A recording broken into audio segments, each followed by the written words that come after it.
علی علیہ السلام نے اس شخص سے یہ فرمایا کہ اے بندہ خدا، تمہارا پہلا سوال یہ ہے کہ اللہ نے سب سے پہلے کس چیز کو پیدا کیا تھا؟ تو اے بندہ خدا، جان لو کہ اللہ نے سب سے پہلے نور کو پیدا کیا تھا۔ تمہارا دوسرا سوال یہ ہے کہ وہ ایسی کون سی 10 چیزیں ہیں کہ جو 10 چیزیں اس ساری کائنات میں سب سے زیادہ طاقتور ہیں؟ تو اے بندہ خدا، جان لو کہ اللہ نے اس کائنات میں سب سے زیادہ طاقتور پتھر کو بنایا ہے، لیکن اللہ نے پتھر سے بھی زیادہ سخت لوہے کو بنایا ہے کہ جو پتھر کو بھی کاٹ دیتا ہے۔ اسی طرح پھر لوہے سے زیادہ سخت آگ ہے کہ جو لوہے کو بھی پگھلا دیتی ہے، آگ سے زیادہ سخت پانی ہے کہ جو آگ کو بھی بھجا دیتا ہے، پانی سے زیادہ سخت بادل ہے کہ جو پانی کو آسمان پر اٹھائے پھرتا ہے، بادل سے زیادہ سخت ہوا ہے کہ جو بادلوں کو آسمان پر چلائے پھرتی ہے، ہوا سے زیادہ سخت ہوا کا فرشتہ ہے کہ جو ہواؤں کو زمین پر چلاتا رہتا ہے،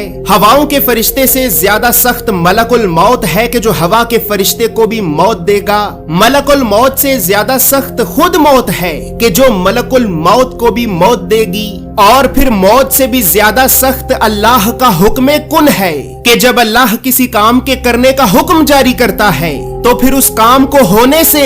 کوئی روک نہیں سکتا۔ اسی طرح اے بندہ خدا، تمہارا تیسرا سوال یہ ہے کہ وہ ایسی کون سی چیز ہے کہ جو سانس تو لیتی ہے، لیکن سانس لینے کے باوجود بھی اس میں کوئی گوشت یا پھر خون موجود نہیں ہے؟ تو اے بندہ خدا، جان لو کہ وہ چیز کہ جو سانس تو لیتی ہے لیکن سانس لینے کے باوجود بھی اس میں کوئی گوشت یا پھر خون موجود نہیں ہے، تو وہ صبح ہے۔ اسی وجہ سے ہی اللہ رب العزت اپنے قرآن میں یہ ارشاد فرماتا ہے کہ قسم ہے رات کی کہ جب وہ جانے لگے، اور صبح کی کہ جب وہ سانس لے کر آنے لگے۔ دوستو یاد رہے، یہ چاند، سورج، ستارے، سیارے، زمین و آسمان، صبح اور شام، یہ سب بھی اللہ کی مخلوقات ہیں، اور اسی وجہ سے ہی اللہ رب العزت اپنے قرآن میں سورہ الاسراء کی آیت نمبر 44 میں یہ ارشاد فرماتا ہے کہ 7 آسمان اور 7 زمینیں اللہ کی تسبیح بیان کرتی ہیں، اور ہر وہ چیز بھی کہ جو ان 7 آسمانوں اور 7 زمینوں میں رہتی ہے، اور کوئی بھی چیز ایسی نہیں ہے کہ جو اللہ کی تعریف کے ساتھ اس کی تسبیح بیان نہ کرے، لیکن تم ان کی تسبیح کو سمجھتے نہیں ہو۔ دوستو یاد رہے کہ قرآن کی اس آیت کے مطابق 7 زمینوں آسمانوں میں رہنے والی مخلوقات کے علاوہ خود 7 زمینوں آسمان بھی اللہ کی تسبیح بیان کرتے ہیں، لیکن ہم ان کی تسبیح اور تعریف بیان کرنے کے انداز کو سمجھ نہیں سکتے۔ اسی طرح بس پھر اب حضرت امام علی علیہ السلام نے اس شخص سے یہ فرمایا کہ اے بندہ خدا، اب تمہارا چوتھا سوال یہ ہے کہ اللہ نے پہلے آسمان کو کس چیز سے بنایا ہے؟ تو اے بندہ خدا، جان لو کہ اللہ نے پہلے آسمان کو پانی کے بخارات سے بنایا ہے۔ دوستو یاد رہے، بخارات پانی کی اس بھاپ یا پھر دھوئیں کو کہتے ہیں کہ جو پانی گرم ہونے کے بعد نکلتا ہے، اور اللہ نے پانی کی اسی بھاپ اور دھوئیں سے ہی پہلے آسمان کو بنایا ہے۔ اسی طرح اے بندہ خدا، اب تمہارا 5واں سوال یہ ہے کہ تمہیں 7 آسمانوں کے نام بتائے جائیں۔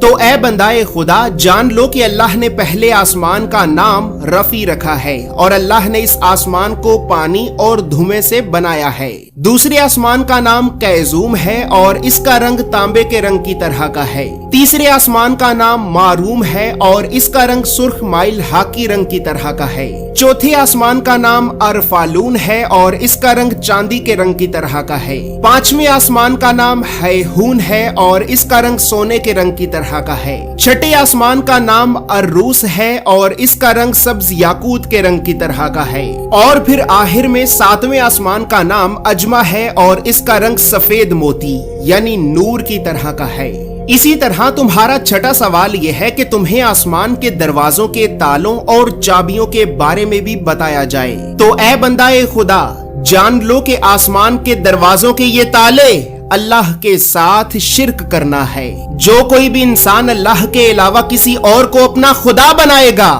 تو یقیناً اس کے لیے آسمان کے دروازوں کے یہ تالے کبھی بھی نہیں کھلیں گے۔ اور پھر اب ساتھ ہی یہ بات بھی جان لو کہ ان دروازوں کے تالوں کی چابیاں سچے دل سے موت کے وقت بھی لا الہ الا اللہ محمد رسول اللہ کی گواہی دینا ہے۔